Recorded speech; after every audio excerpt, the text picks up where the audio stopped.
Глава 726. Небесно-земляные кольца. Размышляя, Хань Ли крутил в руках нефритовую пластинку. Затем, по вспышке лазурного света, нефритовая пластинка исчезла, а Хань Ли направился крупными шагами в том направлении, которое было указано в пластинке. Пройдя через большую часть города парящих небес, Хань Ли прибыл в отдаленный угол города, где находился обычный магазин смешанных товаров. На этом магазине висела яркая каллиграфическая вывеска «Нефритовый объединенный павильон». Хань Ли мельком взглянул на нее, а затем вошел в здание. Внутри было не очень просторно, всего 20 метров в длину. Большинство продаваемых предметов были обычными материалами и талисманами. В стороне была изящная боковая дверь, которая вела на склад. Рядом с прилавком стоял мужчина средних лет в серой одежде.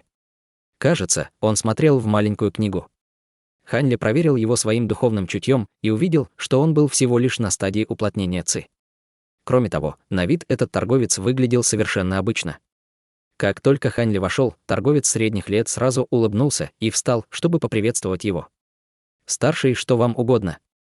В моем магазине множество товаров. Для вас определенно тоже что-нибудь найдется». Хань Ли улыбнулся и щелкнул рукой, показывая ему зеленую нефритовую пластину. Как только эта пластина появилась перед торговцем, он тут же изменился в лице. Он спросил с почтительным тоном: «Могу я попросить имя старшего?» Хань Ли ответил: «Хан Ли». «Значит, это вы старейшина Хань. Боевой предок предупреждал меня, что вы придете, но я не ожидал, что так скоро. Пожалуйста, следуйте за мной».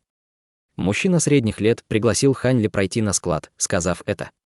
Хань Ли кивнул головой и молча последовал за ним.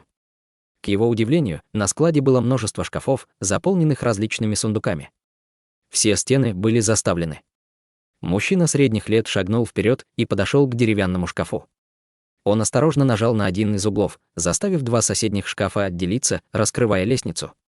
Торговец показал дорогу и объяснил: из страха, что случайные гости почувствуют какие-либо ограничения, мы установили механизм из мира смертных. Хань Ли не особенно удивился этому.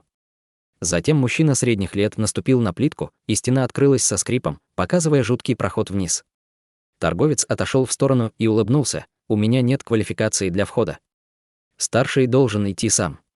Хань Ли нахмурился и окинул проход своим духовным чутьем, почувствовав слабые духовные колебания внутри. Осмотрев дальше, Хань Ли обнаружил там ограничительное заклинание, однако, благодаря его знаниям об ограничительных формациях, Хань Ли распознал, что это был лишь простой барьер. Хотя Хань Ли мог пройти сквозь в него, а люди за ним наверняка заметили бы это. Хань Ли колебался.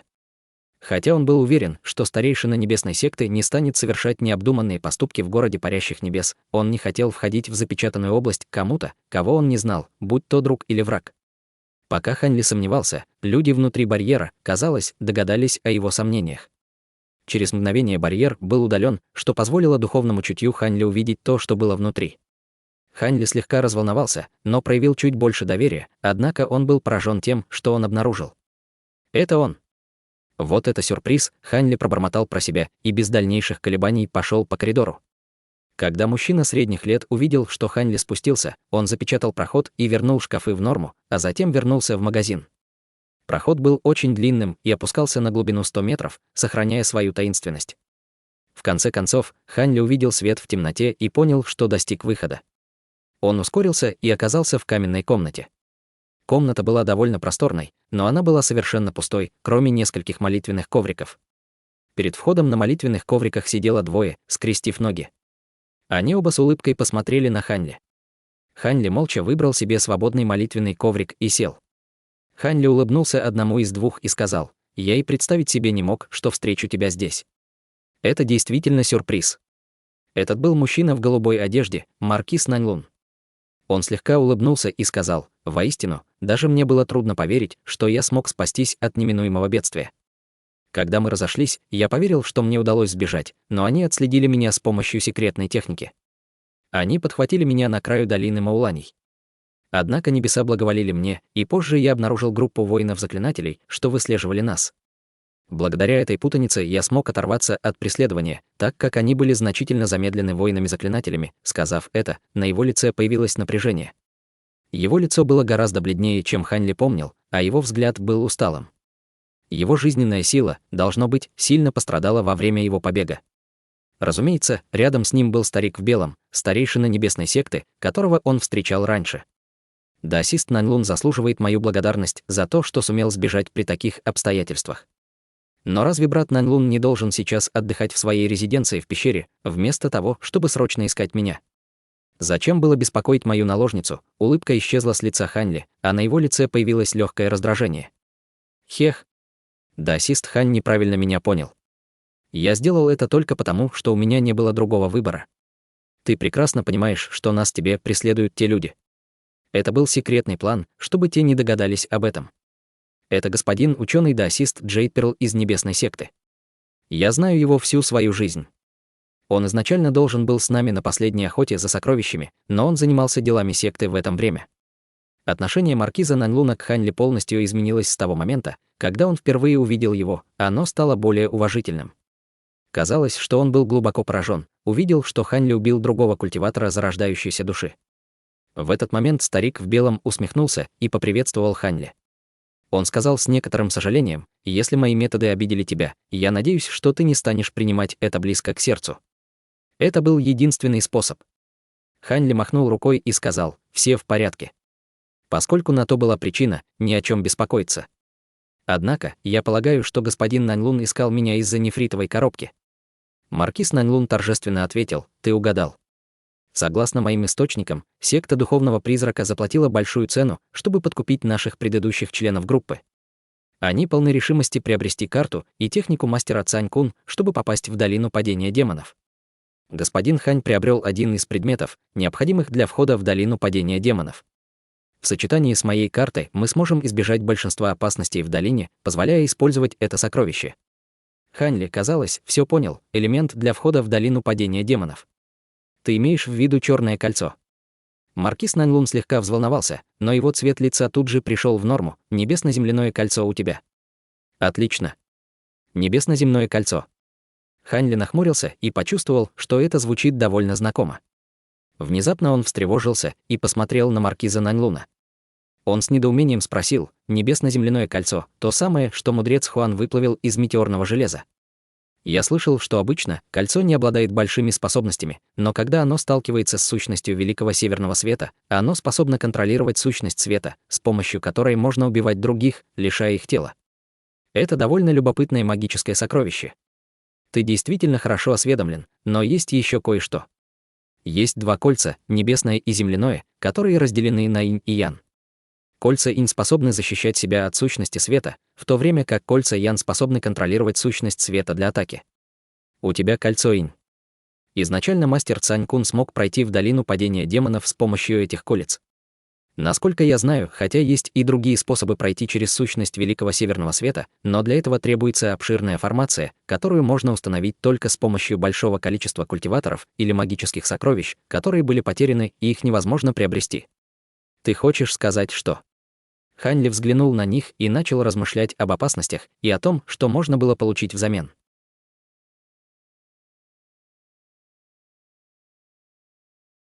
Глава 727. Древняя огненная жаба. Маркиз Наньлун моргнул и спокойно сказал: «Все очень просто. Мастер Джейд Перл, господин даосист Хань и я будем действовать сообща, чтобы раздобыть сокровища в долине падения демонов. Когда мы найдем сокровища, наша сила значительно возрастет, и нам будет нечего бояться». Ханьли не стал сразу отвечать. Он слегка прищурился, глядя на них. Услышав, что черное кольцо было одним из легендарных небесно-земляных колец, он сразу вспомнил другое кольцо, которое он приобрел у старшей боевой сестры Наньгун Ван. Если его предположение было верным, это должно быть кольцо Ян из пары небесно-земляных колец. Он действительно не думал, что два эти кольца будут связаны друг с другом таким образом. Ханьли почувствовал, что мир был действительно таинственным для такого совпадения, и невольно усмехнулся про себя от этого. Он вздохнул и проговорил в нерешительности: «Судя по тому, что ты сказал, у тебя есть способ войти в долину падения демонов. С помощью небесно-земляного кольца каковы шансы остаться в живых и заполучить сокровище?» Известно, что долина падения демонов является самым опасным местом в небесном южном регионе. Это не шутки, и я совсем не хочу встретить там свою смерть, став кормом для животных. Услышав слова Ханьли, они невольно переглянулись между собой. Через мгновение маркиз Наньлун сказал серьезным тоном: «Раз ты спрашиваешь, то не стану скрывать это от тебя. Согласно той информации, что оставил мастер Цань Кун, долина падения демонов — чрезвычайно опасное место. Если ты не будешь достаточно осторожен, то тебя может поглотить пространственная щель, или ты застрянешь в древней формации. Честно говоря, никаких проблем не будет. У нас есть шанс безопасно выйти оттуда, но если это трудно сказать, когда мы ищем сокровища. Чем опаснее область, тем выше вероятность найти сокровища. Даже мастер Цань Кун не уверен, что мы найдем их в этих областях. Поскольку мастер Цань Кун был в долине, когда у него был поврежден уровень культивации, он не углублялся к центру долины. Он просто нашел несколько сокровищ вокруг внешней области. Однако это также показывает, что в долине действительно есть сокровища со времен Великой Древности.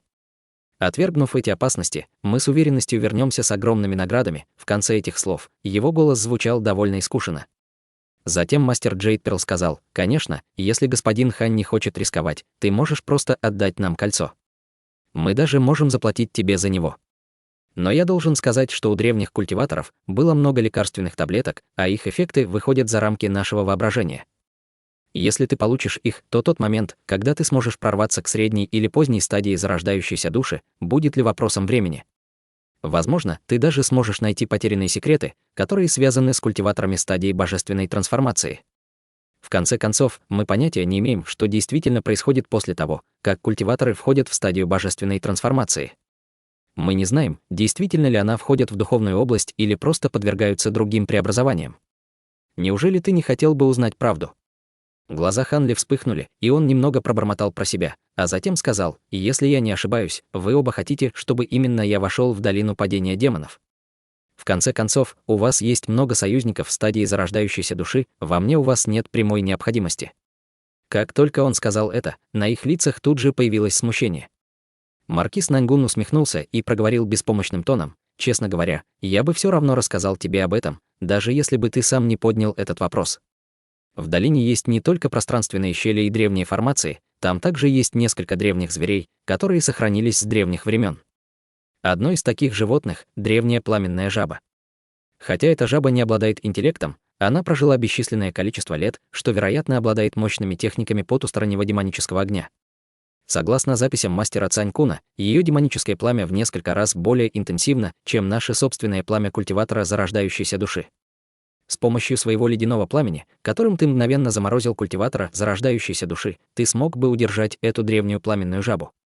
Ханли засмеялся от удивления, а затем на его лице появилось странное выражение: «Хочешь сказать, что жаба блокирует ваш путь в долину?» Мастер Джейдперл спокойно ответил: «Вовсе нет. Скорее, зверь как-то связан с руинами древних культиваторов.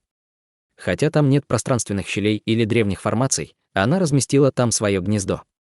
Мастер Цань Кун обследовал руины, но был вынужден отступить, встретившись с древней пламенной жабой. Однако он все равно пострадал от ее пламенного яда и чуть не умер из-за этого. Ханли рассмеялся и сказал: «Теперь все понятно. Вы двое хотите, чтобы я дрался с древней пламенной жабой, что позволило бы вам беспрепятственно захватить сокровище». Маркиз Наньлун взволнованно добавил: «Сражаться с древней пламенной жабой гораздо предпочтительнее, чем иметь дело с древними ограничениями и пространственными щелями. С помощью хорошей стратегии у нас не возникнет никаких проблем с этим, учитывая твое ледяное пламя. Неважно, если ты не сможешь его уничтожить, достаточно будет, если ты отвлечешь его внимание, пока мы будем заниматься сокровищем. Как только мы получим сумку для хранения древнего культиватора, нам будет легко от нее оторваться». Немного подумав, Ханли равнодушно ответил: «Согласно тому, что ты сказал, безопаснее будет иметь дело с древней пламенной жабой, когда мы войдем в долину, вместо того, чтобы рисковать и идти в другие районы». Маркиз Наньлун кивнул головой: «Если повезет, сокровища в сумке для хранения древнего культиватора будут стоить этой опасности». Ханли ухмыльнулся и произнес с таинственной улыбкой: «Даже в этом случае нам стоило бы взять подкрепление из небесной секты и действовать сообща. Это должно быть намного лучше, чем действовать втроем. Я не верю, что небесная секта не сможет найти других культиваторов, обладающих техникой ледового элемента». Маркиз Наньлун вздохнул и сказал: «Кажется, господин Хань все еще не знает обо всё ужасе сущности Великого Северного Света. Даже силы Небесно-Земляного кольца не хватит, чтобы защитить более 3 человек. Даже для 4 человек у него не хватит силы. Что касается небесной секты, я уверен, что ты прекрасно понимаешь, как мне будет трудно доверять другим после того, что случилось с сектой Духовного Призрака». В этот момент в глазах маркиза Наньлуна засверкал холодный блеск. Услышав это, Хань Ли просто улыбнулся и сказал: «Кажется, брат Наньлун очень доверяет мне». «Я польщен». Мастер Джейд Перл быстро вздохнул и уставился на Хань Ли, спросив: «Господин Хань, ты уже выяснил все, что хотел, так какой твой ответ?» Хань Ли проигнорировал этот вопрос и спросил: «Как скоро вы планируете отправиться в долину падения демонов?» Маркиз Наньлун быстро ответил: «Не особо скоро». Хотя большинство пространственных щелей постоянно меняет свое местоположение, каждые 50 лет наступает год, когда пространственные щели относительно спокойны. Я мельком заглянул в нее, прежде чем мы вошли в долину Мауланей. Спокойный период настанет примерно через 4 года. За это время нам придется сделать несколько приготовлений. Хань Ли погладил свой подбородок и сказал: «Поскольку еще достаточно времени, мне нужно все тщательно обдумать. Я дам вам ответ за год до наступления спокойного периода пространственных щелей долины падения дьявола. Даже если я не смогу пойти в долину падения демонов, я все равно отдам вам небесно-земляное кольцо».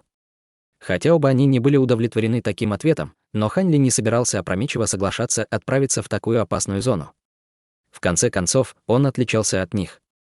Он мог с первого взгляда сказать, что маркиз Наньлун и мастер Джейд Перл были намного старше его, и что их жизни близились к концу. Они были готовы отважиться на опасность, поскольку это, вероятно, была их последняя возможность. С другой стороны, Хань Ли еще был молод и не собирался рисковать понапрасну. В конце концов, мир быстро меняет. Он все равно сможет принять решение, увидев, как все изменилось. К счастью, Хань Ли уже согласился на то, что передаст им кольцо, поэтому они не стали настаивать. Пообщавшись еще по вопросам, связанным с долиной падения демонов, Хань Ли тактично ушел. Перед тем, как он ушел, мастер Джейд Перл вручил Хань Ли медальон.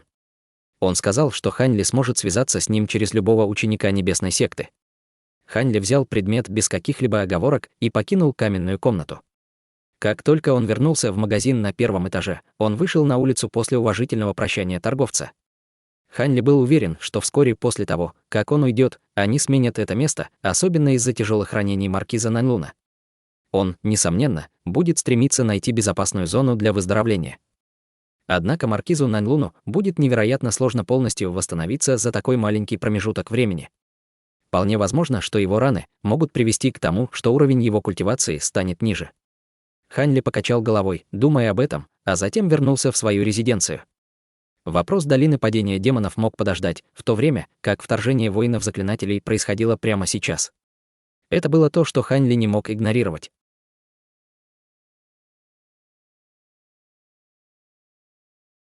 Глава 728. Предоставление помощи. Вернувшись в свою резиденцию, Хань Ли обнаружил, что старший боевой брат Лу и ребенок огненного дракона ждут его в зале первого этажа. Му Пейлин сидела в стороне в ожидании мастера. Увидев Хань Ли, она тут же встала и сказала: «Мастер, старший Лу и старший Лань уже долго ждут вас». «Что-то случилось?» Хань Ли слегка улыбнулся Му Пейлин и мягко сказал: «Ничего такого. Можешь подняться наверх и отдохнуть. Мне надо поговорить с двумя старшими боевыми братьями». «Да, мой мастер», Му Пейлин очаровательно поклонилась и поднялась по лестнице, не говоря ни слова. Глядя на нее, Хань Ли почувствовал удовлетворение от умного ответа женщины, но он тут же вспомнил о Наньгун Ван и тяжело вздохнул. Старший боевой брат Лу, видя взволнованное настроение Хань Ли, вдруг решил подразнить его. «Что?» Младший боевой брат, наконец, решил завести детей. Хань Ли улыбнулся и сел рядом с ними. Он спокойно сказал: «Хе-хе, старший боевой брат верно шутит. Поскольку вы оба здесь, то, должно быть, вы хотите поговорить о той дискуссии, по поводу которой мы встречались сегодня утром». Луло медленно сказал: «Младший боевой брат верно догадался.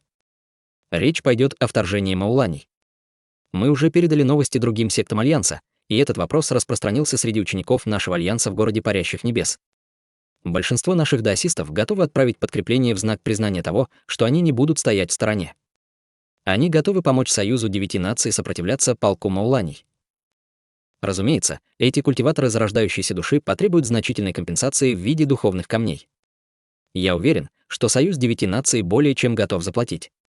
В конце концов, Маулане — страшный противник, но Союз 9 наций несет на себе основную тяжесть их вторжения». Хань Ли кивнул головой и озадаченно спросил: «Это то, о чем вы хотели поговорить?» «Хотя я прорвался к стадии зарождающейся души всего несколько лет назад, я готов сражаться с врагами». Внезапно ребенок огненного дракона заговорил: «Возможно, брат Хань не знает, что группа культиваторов праведного и дьявольского Даа посетила нас и рассказала о некоторых вещах. Думаю, что нам стоит сказать тебе об этом тоже». Хань Ли несколько раз моргнул и таинственно улыбнулся. «Что они сказали?» «Только не говорите, что они сказали, что Союз 9 наций пытается таким образом ослабить 3 другие державы». Луло криво усмехнулся в ответ. Младший боевой брат Хан действительно сообразительный, раз смог так быстро разгадать их слова. Однако, Союзу 9 наций было бы трудно разобраться со всеми 3 великими державами сразу. Вполне возможно, что они заключили союз с одной или 2 сторонами, чтобы победить третью. Наш альянс Небесного Даа не хотел бы это видеть. Мир культивации станет нестабильным, когда воины-заклинатели отступят. Наш альянс не может позволить случиться тому, что баланс сил будет нарушен. Хань Ли ухмыльнулся и спокойно спросил: «А? Ты имеешь в виду?» Ребенок огненного дракона сказал: «Все довольно просто. Хотя 3 великих державы будут прислушиваться к Союзу 9 наций в настоящее время, мы не позволим им ослабить никого из нас. Мы обсуждали это вместе с дьявольским и праведным Даа и пришли к выводу, что завтра в официальном зале будут обсуждены некоторые правила. По крайней мере, Союз 9 наций будет вынужден отправить своих старейшин в бой вместе с нашими, вместо того, чтобы скрытно ослабить наших культиваторов зарождающейся души. Нам будет нужна твоя поддержка, младший боевой брат Хань, наряду с другими культиваторами, чтобы поддержать это предложение». Хань Ли ответил, не подумав: «Это не проблема. У меня также нет желания, чтобы другие культиваторы что-то тайно планировали за моей спиной, пока я сражаюсь с воинами-заклинателями». Луло вздохнул и сказал: «Это хорошо. Помимо этого, мы свяжемся с другими культиваторами и проследим, чтобы секта просветленного листа и секта блуждающего разума не смогли этого сделать. Я надеюсь, что эта война закончится как можно скорее, иначе потери в небесном южном регионе будет трудно представить». Ребенок огненного дракона холодно улыбнулся и проговорил зловещим тоном: «Хе-хе. С нашим уровнем культивации мы сможем спастись даже на войне, если будем осторожны. В последнем сражении с мауланями мне удалось убить большое количество воинов-заклинателей. На этот раз я хочу убить хорошее число». Хань Ли удивленно взглянул на ребенка огненного дракона. Хотя на вид он выглядел как ребенок, уровень его культивации был на ранней стадии зарождающейся души. Злобная ци, которую его тело излучало, было намного плотнее, чем у его сверстников. Было очевидно, что он своими руками забрал не одну жизнь. Все трое поболтали еще немного и обсудили внезапное появление огромных демонических зверей на поле боя и странных воинов заклинаний, а затем разошлись. Перед тем, как Луло ушел, он вдруг замялся и спросил: «Младший боевой брат, что-нибудь случилось на твоей встрече с твоим старым знакомым?» В тот момент Луло пристально посмотрел на Хань Ли, желая увидеть любое изменение на его лице. Хань Ли моргнул и спокойно ответил: «Ничего не случилось. Мы просто обсуждали прошлое». «Это хорошо». «Я чувствую облегчение», — Луло почувствовал, что большинство его забот исчезло от ответа Хань Ли. Он радостно попрощался с Хань Ли и покинул резиденцию Хань Ли вместе с ребенком огненного дракона. Хань Ли стоял перед своей резиденцией и наблюдал, как они вошли в другое здание поблизости, предположительно, чтобы встретиться с другим культиватором. Оказалось, что им двоим были назначены обязанности в рамках Альянса Небесного Даа. В противном случае представители дьявольского и праведного Даа не стали бы их искать. Хань Ли потер подбородок и задумался, а затем вернулся внутрь. На второй день обсуждения было почти вдвое больше культиваторов зарождающейся души. Помимо старейшин 3 великих держав присутствовали еще несколько бродячих культиваторов. Это внезапное изменение охватило хозяев конференции. Леди Ци из секты блуждающего разума и Кун Пен из секты просветленного листа были настороже. Они были вынуждены согласиться с условиями большинства культиваторов, независимо от того, что они хотели ранее. Важнейшим из этих условий являлось то, что от 4 держав должна участвовать равная доля высокоранговых культиваторов во избежание любых махинаций. Хань Ли был особенно удивлен, увидев, что коалиция культиваторов зарождающейся души Альянса Небесного Даа, после того, как она была проинформирована Луло и ребенком огненного дракона, уже пришла к решению отправить культиваторов зарождающейся души и культиваторов формирования ядра для поддержки города парящих небес. Конечно, поскольку они все еще находились на некотором расстоянии, Луло и другие культиваторы, которые уже присутствовали, вполне могли отразить вторжение Маулани на время. И, справедливости ради, те, кто приобрел огромные заслуги в битве, могли вернуться в свои секты после прибытия подкреплений и были не обязаны участвовать в каких-либо последующих сражениях, поскольку другие культиваторы займут их место. Кроме того, будь то ребенок огненного дракона, Луло или любые другие культиваторы, всем в зале были назначены различные обязанности по поддержке линии фронта. Хань Ли и 2 других культиватора зарождающейся души возглавляли группу из 8 культиваторов формирования ядра для поддержки стратегического расположения на границе государства Юэ. Это был один из напряженных пунктов вдоль границы, который был бы целью вторжения мауланей. Если бы эти точки оставались неповрежденными, маулани не смогли бы вторгнуться на их территорию, и можно было бы не опасаться дальнейшего нападения. Нынешней силы Союза 9 наций было недостаточно для начала решительной битвы против мауланей. Они могли полагаться только на благоприятные условия и тщательно размещать великие формации, чтобы постепенно оттянуть основную армию в ограничительные заклинания. Конечно, учитывая скорость высокоранговых воинов-заклинателей, они могли достичь города парящих небес всего за месяц. Армия воинов-заклинателей еще не достигла стратегического положения, куда назначили Хань Ли. Однако, среди высокоранговых культиваторов, которые охраняли его, был только один культиватор зарождающейся души от Союза 9 наций. Казалось, что в прошлых вторжениях одного культиватора зарождающейся души было достаточно, чтобы противостоять ряду воинов-заклинателей с поддержкой ограничительных заклинаний и формаций. Однако против высокоранговых воинов-заклинателей этого было недостаточно. Среди других культиваторов зарождающейся души был старик Ма из Великого Павильона Праведного Даа, худой старик со здоровой внешностью, а также был старик в зеленой одежде, которого Хань Ли видел на днях в зале во время первой дискуссии по имени Гоу Шуанпу. Хотя у него была только одна сумка для хранения духовных зверей на поясе, Хань Ли чувствовал себя некомфортно от плотной ци, которую она испускала. Казалось, там было что-то необычное. Оба они были культиваторами на ранней стадии зарождающейся души, такими же, как Хань Ли. Поскольку вполне вероятно, что основная армия воинов-заклинателей должна была скоро напасть на это место, 3 культиватора зарождающейся души решили оставить своих культиваторов формирования ядра и поспешили добраться до магических формаций первее своих младших. По дороге старик Ма оказался довольно интересным собеседником и много шутил, словно они просто путешествовали, любуясь пейзажами, а не были на пути к битве с воинами-заклинателями. Гоу Шунпу, наоборот, молчал большую часть пути с угрюмым выражением на лице. Было неизвестно, о чем он думал. Хань Ли же весело болтал со стариком Ма с большим интересом. Они оба знали, что Хань Ли только недавно вошел в стадию зарождающейся души, однако не смели смотреть на него сверху вниз.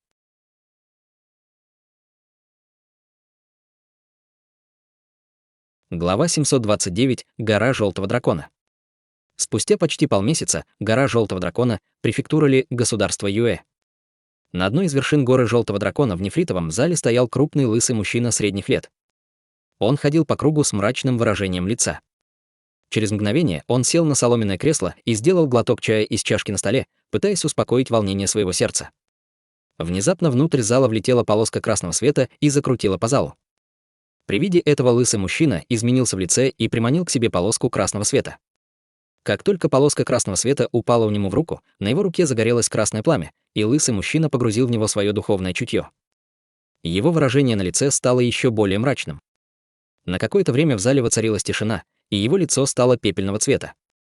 Затем он молча вытащил маленький лазурный колокол из своей сумки для хранения и зазвенел в него пальцем. Мелодичный звон заполнил весь зал, оставляя после себя беспрерывное эхо. Вскоре этот звон распространился по всей горе Желтого Дракона, а нефритовые здания на вершине других гор загорелись разноцветными огнями. В этот момент культиваторы в разнообразной одежде стали покидать здание. Вскоре после этого густой зеленый туман начал распространяться по всей горе Желтого Дракона, превратив область диаметром в десятки километров в море странного темно-зеленого тумана. Вскоре после в зале крупного лысого мужчины появилось 4 культиватора, 3 мужчины и 1 женщина, все они были культиваторами на стадии формирования ядра. 2 мужчин, что выглядели лет на 30, были похожи так, словно они были братьями. 3-й мужчина был одет в одежду даосиста с высоким конским хвостиком на голове. Несмотря на его ухоженный внешний вид, он был уже среднего возраста. У женщины, культиватора, была изящная фигура и красивое лицо. Все 4 стояли рядом друг с другом с серьезными выражениями на лицах. Женщина, словно не веря произошедшему, спросила: «Старший Лу, это правда, что армия воинов-заклинателей уже прибыла? Мы слышали в прошлый раз, что было лишь несколько подразделений. А что случилось с старшим Бэу? Неужели формация Небесного Ветра не продержалась и неделю даже под его защитой? Это должно быть недоразумение». Лысый мужчина холодно улыбнулся и мрачно проговорил: «Недоразумение. Вот только Горбун Бэу лично отправил мне сообщение. Он даже упомянул, что получил тяжелые ранения и вскоре должен вернуться в гору Желтого Дракона вместе с остатками его побежденного гарнизона. Это отнюдь не недоразумение. Нам придется противостоять врагу в одиночку без каких-либо подкреплений». 4 культиваторов формирования ядра, услышав это, переглянулись между собой с горькой улыбкой на лице.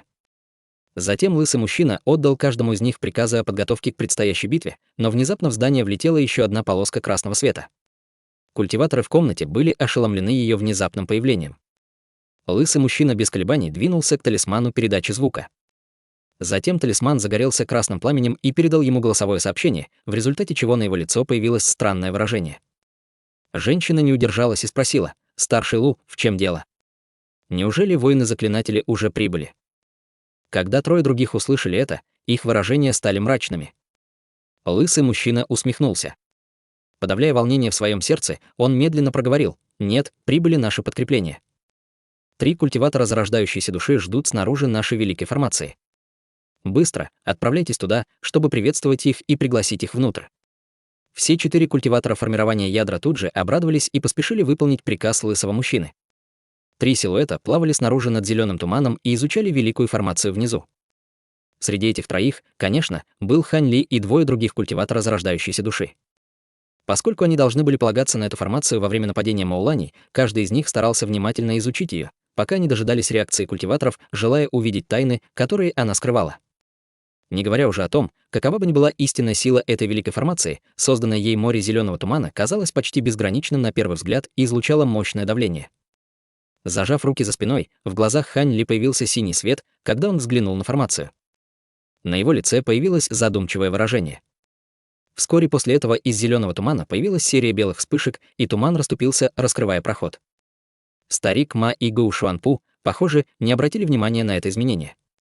Один из них молча смотрел на небо, а другой смотрел на другую часть зеленого тумана, словно заметил что-то странное. Хань Ли был единственным, который спокойно взглянул на проход с легкой улыбкой на лице. Спустя мгновение из прохода вырвались 4 полоски света, которые были теми самыми культиваторами формирования ядра. Галантный культиватор среднего возраста в халате даосиста отдал честь 3 прибывшим, младшие отдают почтение этим старшим. «Можем ли мы узнать ваши имена?» Когда Хань Ли увидел, что те двое не собирались говорить, он улыбнулся и взял на себя инициативу, чтобы представить себя. «Я — старейшина секты дрейфующего облака Хань Ли». Эти двое — даосист Ма из Великого Павильона и господин даосист Гоу из секты контроля над призраками. В пути еще 8 культиваторов формирования ядра. Мы оставили их позади и поспешили сюда в страхе, что можем опоздать. И, поскольку великая формация уже активирована, можно сделать вывод, что Маулани должны скоро прибыть. Галантный культиватор средних лет представил им 3 культиваторов, что стояли за ним, вот как старший Хань. Я — Чон Сюцзы из секты Абсолютной Пустоты. Эти двое — братья Мужун из Долины Желтого Клена, а это леди Ли из Дока Трансформации Сабли. Братья Мужун. Хань Ли перевел взгляд на братьев с таинственной улыбкой на лице. Все ли хорошо с госпожой Ни? Братья Мужун обрадовались, услышав это. Старший знает старшую боевую сестру Ни? Мы не видели ее уже несколько лет, потому что мы были в этой великой формации. Хань Ли взглянул на 2 братьев и поджал губы в сияющей улыбке. Конечно, да. Я недавно видел вашу старшую боевую сестру не так давно. Но, похоже, вы меня не узнали. Это неудивительно, потому что я был лишь мимоходом. Оба были очень встревожены, услышав Хань Ли, и сразу же напряглись. Этот старший, казалось, был старым знакомым, но почему они не помнили его? Они осторожно взглянули на Хань Ли и внезапно узнали. Оба они с недоумением переглянулись между собой. Хех. Поскольку вы, господа, не узнаете меня, я оставлю этот вопрос на потом. Затем он взглянул на старика Ма и Гу Шуанпу и равнодушно сказал: «Можем ли мы теперь пойти внутрь?» Чон Сюцзы несколько смутился из-за предыдущей сцены, но тут же пришел в себя и сказал: «Конечно, проходите, господа старшие. Следуйте за мной. Старший Лу с нетерпением ждет вас в главном зале». Затем 4 культиватора формирования ядра стали показывать им путь в зеленом тумане. Вскоре после этого коридор в зеленом тумане быстро закрылся. Через мгновение Хань Ли и другие появились в зале перед большим лысым человеком. Когда лысый мужчина увидел 3, его суровое выражение сменилось улыбкой. «Я приветствую вас 3, прибывших для поддержки нашей обороны. Не вы ли брат Ма и господин даосист Гоу? А как зовут этого молодого даосиста?» Увидев Хань Ли, лысый мужчина не узнал, но с любопытством осмотрел его. Старик Ма усмехнулся и сказал: «Неудивительно, что брат Лу не знает его. Господин даосист Хань только несколько лет назад вошел в стадию зарождающейся души. Очевидно, что его будущие перспективы безграничны». На лице лысого человека на мгновение появилось разочарование, когда он услышал, что Хань Ли только недавно сконденсировал зарождающуюся душу, но вскоре оно изменилось. Вот как. Неудивительно, что я не слышал о нем. Однако я благодарен за вашу поддержку. Боюсь, что через несколько дней мы бы все пали без вашего подкрепления. Кратковременное колебание не ускользнуло от Хань Ли. Однако он просто улыбнулся и не выдал ни малейшего недовольства. Затем Лысый рассказал о нескольких прошлых делах и перешел к сложной ситуации, которая в настоящее время стояла перед ними.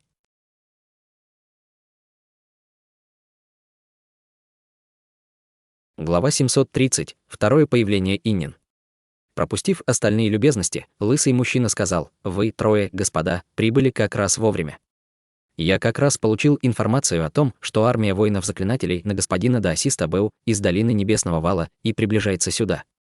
Всего через полдня наши союзники из Долины Небесного Вала прибудут сюда. Надеюсь, когда придет время, вы, господа, сможете спасти их». Показывая ни малейшего недовольства его просьбой, старик Ма сказал: «Все будет сделано, это обычное дело. Я могу справиться и сам, так что нет необходимости в присутствии господина Ханя и брата Гэу». Хань Ли и Гэу Шуанпу переглянутся между собой с удивлением на лице. Старик закрутил бороду с таинственным выражением на лице: «Господа, тут нечем удивляться. Не хотелось бы хвастаться, но я недавно приобрел одно сокровище, которое мне бы хотелось испытать. Уверен, вы бы не хотели драться со мной, не так ли?» Гэу Шуанпу усмехнулся и равнодушно сказал: «Хе-хе». Видимо, господин Ма очень уверен в себе. «Что ж, оставляю это на тебя». «Хорошо.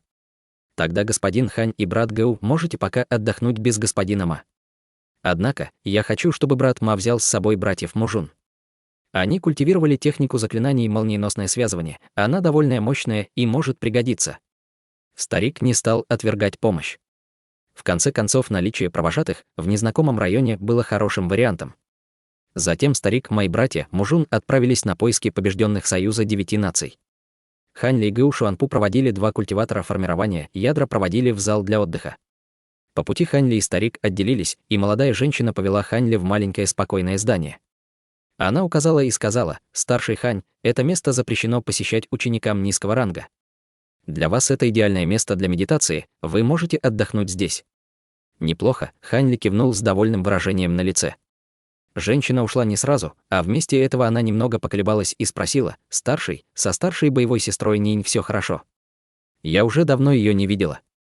С некоторым удивлением Хань Ли задумчиво посмотрел на девушку и спокойно спросил: «Ты знакома с леди Ни?» В тот момент Хань Ли обнаружил, что, хотя он видел эту женщину в первый раз, она выглядела как-то знакомо и бессознательно произвела на него хорошее впечатление. Пока Хань Ли разглядывал ее, женщина слегка разволновалась и покраснела. «Я смогла войти в док трансформации, сабли благодаря рекомендации старшей боевой сестры Ни», объяснила женщина, опустив голову. «Разве я могла бы быть с ней незнакома?» «Иннин. Ли Иннин». Услышав это, Хань Ли невольно удивился. Ли Иннин неосознанно подняла голову и с удивлением спросила: «Вы слышали это имя раньше?» Хань Ли не ответил женщине, а просто глубоко вдохнул и спросил: «А как звали твою мать? В какой стране она родилась?» Женщина немного поколебалась, размышляя, стоит ли раскрывать ему эту информацию. Внезапно она решилась и ответила: «Имя моей матери было Мо Юйчжу. Она приехала из государства Юэ». «Почему старший спрашивает об этом?» Немного помолчав, он сказал: «У тебя все еще есть нефритовый проходной духовный кулон?» «Да, он у меня. Он со мной с самого детства». Сказав это, она невольно покраснела и засунула руку в карман своего халата. Через мгновение она достала белый нефритовый кулон. Как только она достала кулон, Хань Ли поманил его к себе рукой, и он тут же метнулся ему в руку. Проведя рукой по гладкой поверхности кулона, он глубоко вздохнул, и на его лице появилось равнодушное выражение. «Ты ведь понимаешь, кто я», — сказал он через некоторое время. «Что твоя мать говорила обо мне?» Он снова взглянул на женщину и заметил у нее сходство с Мо Юйчжу. Хотя она была не такой красивой, как ее мать, отголоски красоты ее матери были заметны. Линчжу смущенно пробормотала: «В прошлом мать немного говорила о вас. Я только слышал, что у нее был близкий друг, который поздравил меня, когда я стала культиватором. Войдя в мир культивации, я несколько раз пыталась найти его с помощью этого кулона, но не нашла никакой информации. Я не ожидала, что вы дали его моей матери. В конце концов, вы старейшина секты дрейфующего облака». Хань Ли почесал нос и усмехнулся. «Я вошел в секту дрейфующего облака несколько лет назад. Раньше я больше не мог находиться в государстве Юэ, поэтому неудивительно, что ты ничего не слышала обо мне. Как ты вошла в док трансформации сабли? Я бы совсем не удивился, если бы ты присоединилась к секте контроля над призраками». Линчжу удивленно моргнула и спросила: «Почему вы бы не удивились, если бы я стала ученицей секты контроля над призраками?» Хань в свою очередь, удивился его вопросу: «А ты разве ничего не знаешь о своем отце?» Женщина погрустнела, но заставила себя улыбнуться: «Я мало знаю об отце. Я помню только, что мой дед и мой отец рано умерли, а я жила с матерью. Вместе с ней мы покинули государство Юэ и долго блуждали, пока, наконец, не прибыли на территорию Союза 9 наций». Хань кивнул головой, словно что-то понял. «Вот как? Кажется, твой отец и мать были пойманы в перекрестном огне внутренней борьбы дьявольского да. В конце концов, секта духовного призрака заполучила контроль над государством Юэ, а не секта контроля над призраками. Внутренняя борьба дьявольского да». Женщина, похоже, смутилась словами Хань. Хань не стал продолжать разговор, а вернул ей кулон и улыбнулся. «Этот кулон был с тобой в течение стольких лет. Разумеется, я не буду его забирать у тебя. До того, как я вошел в мир бессмертной культивации, я был старшим боевым братом твоей матери. Можешь называть меня боевой старший Хань». Женщина все еще была озадаченной и быстро заморгала своими большими глазами, а затем вдруг громко проговорила: «Боевой старший Хань». Хотя она чувствовала себя смущенной, она была более чем согласна на то, что у нее появился покровитель, культиватор зарождающейся души. Она была в восторге от этого. Хань дружелюбно улыбнулся и достал ей 2 нефритовые бутылку, взмахнув рукой: «Раз ты назвала меня боевым старшим, я не могу игнорировать это. Вот тебе 2 бутылки лекарственных таблеток. Они весьма полезны для преодоления узких мест на стадии формирования ядра». Хань считал, что помочь потомку старого друга было его долгом, поэтому не собирался мелочиться в этом вопросе. «Большое спасибо, боевой старший». Женщина взяла бутылку с довольным выражением на лице. В ее голосе звучала неподдельная искренность. «Какое у тебя магическое сокровище?» Вдруг спросил Хань. «Не та ли летающая сабля, на которой ты летела?» Линин немного помолчала и ответила озадаченным тоном: «Да, это мое магическое сокровище». Летающая сабля была изготовлена из высокопрочного огненного железа и кристалла глубокого цветения. Это магическое сокровище довольно сильное. Хань покачал головой и сказал: «Если бы сейчас было мирное время, этой сабли было бы достаточно. Но теперь, когда ты должна сражаться против воинов-заклинателей, боюсь, полагаться на него очень опасно». Линин беспомощно проговорила: «Однако, если боевой старший хочет дать мне магическое сокровище, то у меня нет времени усовершенствовать его». Услышав это, Хань задумчиво пробормотал про себя. Спустя мгновение он ударил по сумке для хранения духовных зверей на его талии, и оттуда вылетел рой черных прожорливых жуков, который слетел в облако шириной 3 метра вокруг него. В глазах Хань вспыхнул яркий блеск, и он указал на рой насекомых. Небольшая часть насекомого рой отделилась и была поражена лазурной печатью заклинаний. Затем облако золотых прожорливых жуков собралось вместе по вспышке лазурного света и мгновенно превратилось в сверкающий шар из смеси черного, серебристого и золотого цвета, размером с большой палец. Как только шар упал на руку Хань, он бросил его женщине и сказал: «Возьми его. Я тщательно трансформировал этих насекомых. Когда столкнешься с врагом, просто брось его. Он спасет тебе жизнь». Линчжу была ошеломлена увиденным и взбудоражена словами Хань. Она тут же взяла шар и повторила свою благодарность: «Большое спасибо за огромную доброту боевого старшего Ханя». Последние сомнения в личности Хань исчезли в сердце этой женщины. В этот момент она полностью доверяла Хань. С какой бы стати он вдруг стал давать такие ценные подарки незнакомой женщине? «Хорошо, теперь можешь идти. Я хочу отдохнуть». После этого Хань взял обратно оставшееся облако насекомых и махнул рукой. Спешка в это стратегическое место истощила большую часть его магической силы, и ему нужно было восстановить ее. Линин проговорила ласковым тоном: «Боевой старший Хань, хорошо вам отдохнуть. Когда армия воинов-заклинателей прибудет, я сообщу вам лично».